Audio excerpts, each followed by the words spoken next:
So today we are talking regarding the suspension system. So number of system we have dealt with in the automobile. The important one, we started with the chassis first, then the various systems such as the power system, the transmission system we have dealt with. Now we come to the suspension system. We know that the chassis on which the whole body is mounted. So it supports, the chassis supports the weight of the body, engine, transmission, and the passenger it is carrying. Chassis is mounted on the axles, and this axle is subjected to severe vibrations if the road is uneven, if it has got the potholes and bumps. Due to the various parts mounted, the passengers will get a bumpy ride if we don't have the suspension system. The ride will be uncomfortable. So mechanism has to be fitted between the wheel axle and the chassis, which is called as termed as suspension system. So we are having a mechanism which is built in automobile to take the various shocks, to take the various vibrations, to make the comfortable journey. The various functions of the suspension system are: it should cushion the shocks, it should maintain road grip, it should be strong enough to bear vehicle and the passenger load, it should be able to meet the driving and the braking torque, it should resist the sideway and the rollover friction, it should be adequate to transfer driving and braking forces from axle to the chassis. So these are just, I am cited the number of functions the suspension system has to carry. So let us look on the another slide. So what we want to learn today is that what does a suspension do, what are the major parts of the suspension, and what are the major types of car suspension, and what is the sprung mass and unsprung mass, and what are the effects of that on driving and what power transmission system. So what is a suspension? So I have already told you that this is a mechanism which is fitted between a wheel axle and chassis, that is called as the suspension. So we already know that frame, that is chassis. I have already told you chassis. So the frame is also called as chassis. This is also called as chassis. So this is a system over which all the car weight or the engine weight, the passenger weight is coming. So the mechanism which is fitted between the chassis, I have already told you chassis, and the axle is called a suspension. So this is a suspension system, very important. Then the automobile has the steering systems, and finally comes the tires and the wheels, where the rotary motion which is developed from the engine is transmitted through clutch, the propeller shaft, the differential, and finally the wheels, and finally the tires. Your car moves on the ground, on the roads. So what does the suspension do? I have already told that we will get an uncomfortable drive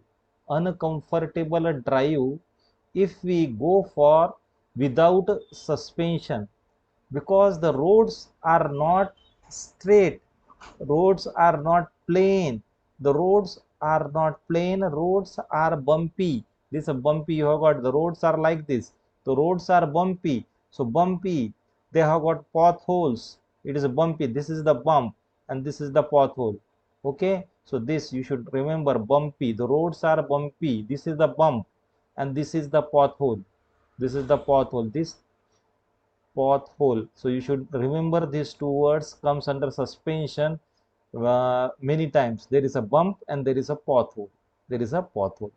So when such roads are not plain, road consists of bumps and potholes. The vehicle which is traveling on the road will get shocks, will get vibrations, and also that is calling shaking of the car, rightly mentioned over here. So we need actually, so this will lead to uncomfortable drive. What is our aim? I already told you that we need comfortable drive. The automobile has been designed, I have already told you, automobile has been designed with a sole aim of giving comfort. No doubt we got movement. We use the carts, the horse carts, the bullock carts, we got a movement, but what was needed is the comfort. So basically the comfort, we need power, you need speed, you need economy, you need safety, you need emission control as well. So the automobile has been developed. So basic aim of the automobile, I am again telling you, the basic aim of the automobile is to get a comfortable ride over it. So do you agree with me or not? Anybody can tell me, do you agree with me or not? Want a comfortable Agree, sir. drive? So comfortable drive should be there. We don't want uncomfortable drive. Therefore suspension is a mechanism that is used between the chassis and axle to get the shocks and vibration of the vehicle on which you are driving. What are the major parts? So suspension has got two major parts. That is the springs. Springs are are a major part as springs. So springs are generally the coil springs. So generally the coil springs are used. The coil springs absorb the motion of the wheels, uh, and they see again the springs again are not used alone. You not using only the springs. Just understand, only such kind of springs cannot be used. They are good at absorbing energy, but not good at dissipating it. Because see, if this any spring, if this is spring, if this is compressed, if this spring is being compressed, if this spring is being compressed, so it will get compressed, but it will again get elongated. It will get elongated. So this process of compression and elongation will continue, and therefore I say that it is they can absorb the energy, but they are not good at dissipating it. Therefore we need shock absorber as well. So very first part. So the coil springs have been used. Coil springs have been used. The coil springs may be already told. These coil springs I have already told you. They may be the tensile springs. Tensile springs may be used, or compressive springs can be used in the coil springs. So then another thing that is being used is, you can find out, these are leaf spring that are being used.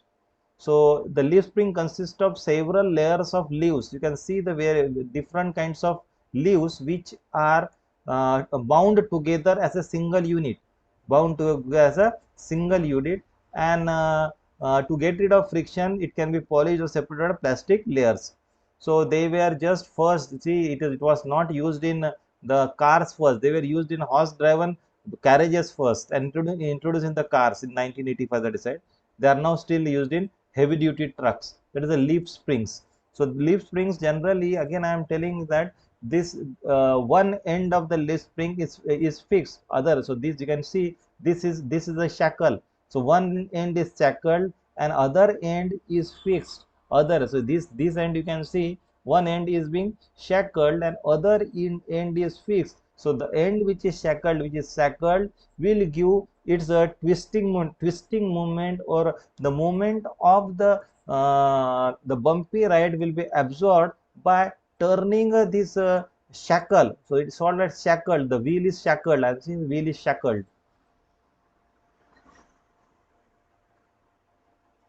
Then another things that are used are the torsion bars. So they are the bars actually. So one end is connected to the frame, that is the chassis. This is the torsion bar. One end connected to the frame, and the other end is connected to the wishbone or the arms. over which the wheel is mounted. We are connecting this is the upper arm, this is the lower arm. This upper arm, lower arm, we also called as wishbone. I can just rating over here. You should understand the thing when I saying wishbone and I am saying the arm. So upper arm, there are upper arm, it is called as upper wishbone. So lower arm. So this wishbone, upper wishbone, lower wishbone, like that, huh? So the wishbone. So this part I'm just telling you, telling you this part is called upper arm. This is lower arm. They are all called wishbone. So the torsion bar is connected to the lower arm, and other end is connected to the frame. So whatever the movement is transmitted from the wheel to the axle, to this lower arm, this torsion arm get twisted, and just when it is released, again it comes in position, and just twisting and untwisting movements is equivalent to the spring action.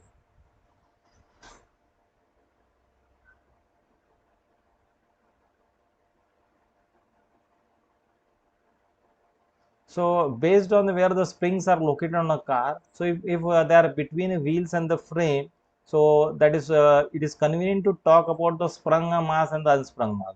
Because when I say it is a sprung mass, it is the mass of the vehicle supported on the springs, while the unsprung mass is loosely defined as the mass between the road and the suspension springs. So this is the difference between the sprung and the unsprung mass. Just bear this in mind.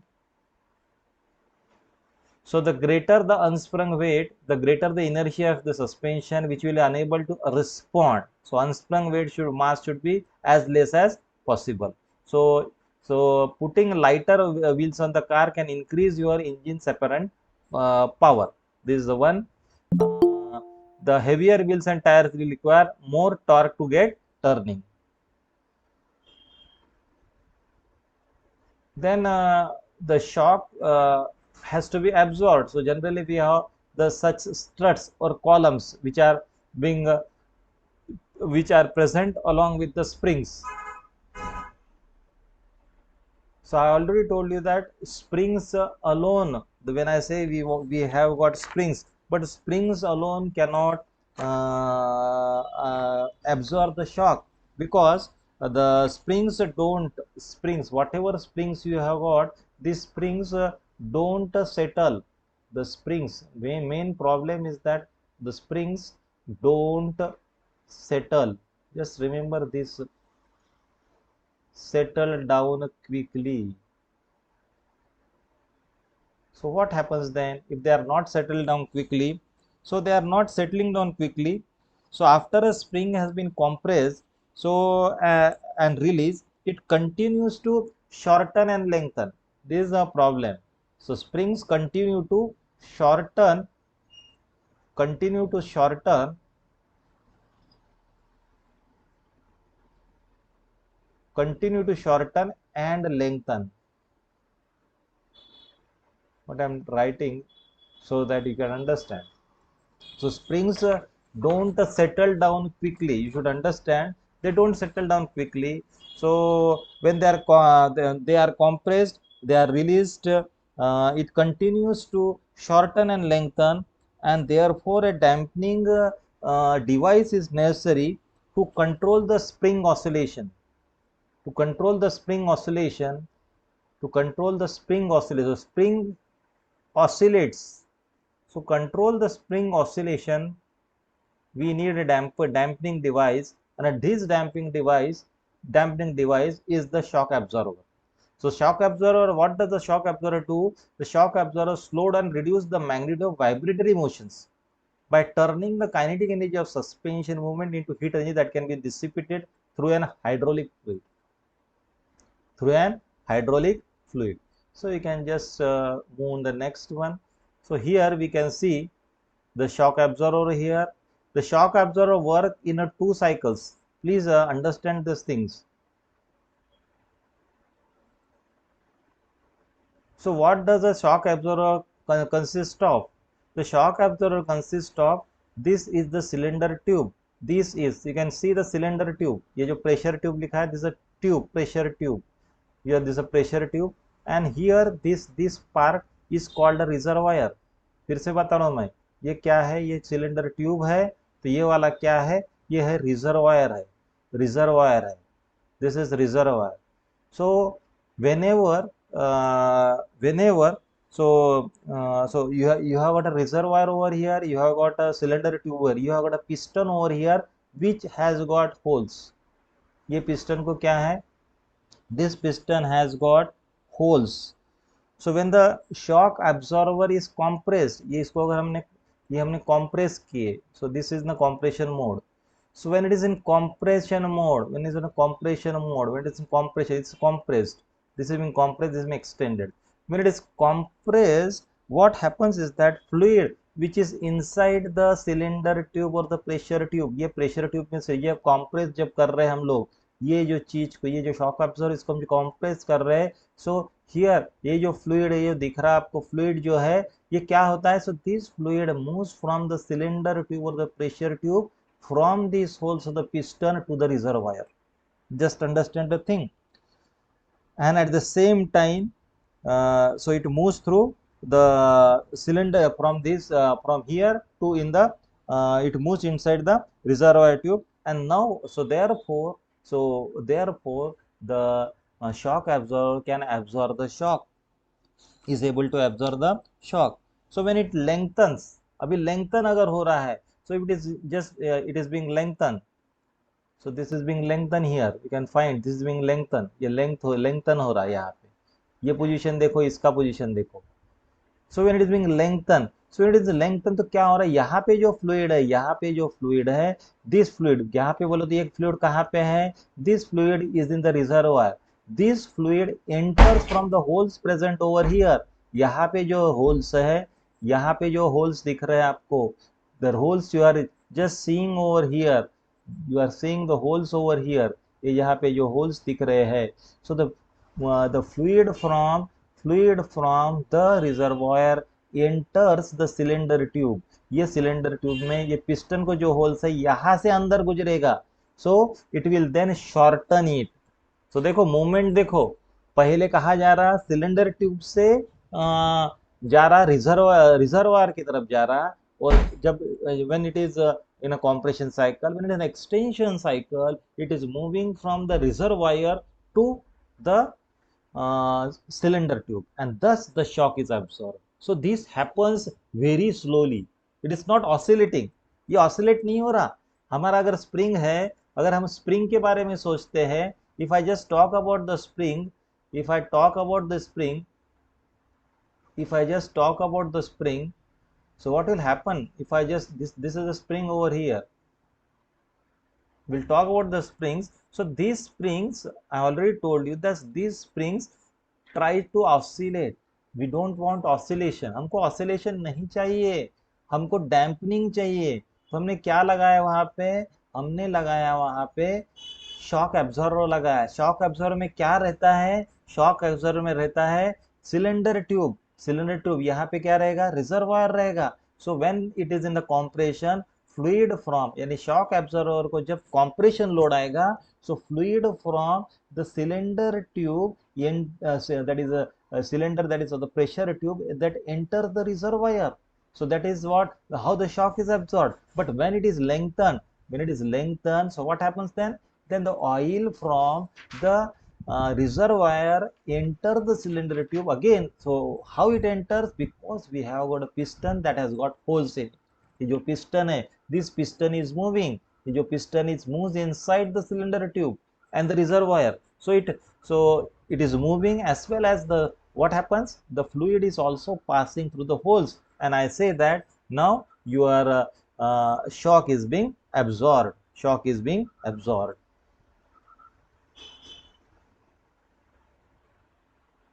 So you have got again the suspensions, may be dependent type of the suspension, maybe the independent type of the suspension.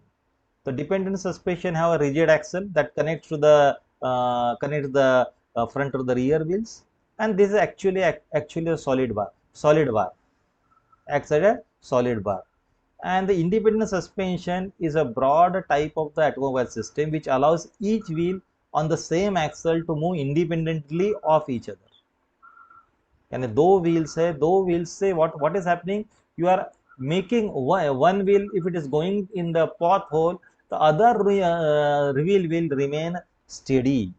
So that again I will show you the next transparency, next kind of transparency over there. It's very clear. So again, this is a kind of you can see the basic MacPherson strut design. In the MacPherson strut design, you have got, it is made of actually the spring and the shock absorber. Spring and the shock absorber. So what does MacPherson type of the uh, strut design has? The MacPherson strut design is a widely used type of the design, and it consists of that is, it uses only the lower control arm. This is a lower control arm. This uses only the lower control arm, and lower control arm is lower wishbone, and a strut is mounted between the stub axle and the frame. This is the strut which is mounted, and wheel is mounted on the stub axle, and the strut contains the shock absorber. You can find the shock absorber. This is the shock absorber and the spring. ठीक है. So ये system में क्या है, तो lower wish bone है, ये stub Excel है, then you have got the strut, you have got this strut, you have got the spring, and inside the spring you have got the shock absorber. You have got a shock absorber, and the wishbone is generally hinged to the cross member, and cross member positions the wheel. The lower control arm, this lower control arm, these are pivoted to at 2 points of the car, from the frame to the car frame. The outer ends of the control arms are attached to the bottom strut, and the strut carries the wheel and the wheel spindle. As the wheel meets the holes and bumps and the roads, the spring expands or compresses to allow wheel to move up and down. So now whatever says this wheel, if it going to the bumpy ride, so that is being absorbed here by the spring and the shock absorber. So these are the different kinds of the independent front suspension. This is a MacPherson. I already told you that having the spring and the shock absorber, double wish. This MacPherson having a single. It is getting only the lower wishbone, but here in the double wishbone, you can see this is wishbone. This is this upper arm, lower arm, two lower arms. So this is a multi-link suspension, trailing arm suspension, twin beam suspension, transverse with leaf spring. This is a dependent suspension over here, solid axle coil spring,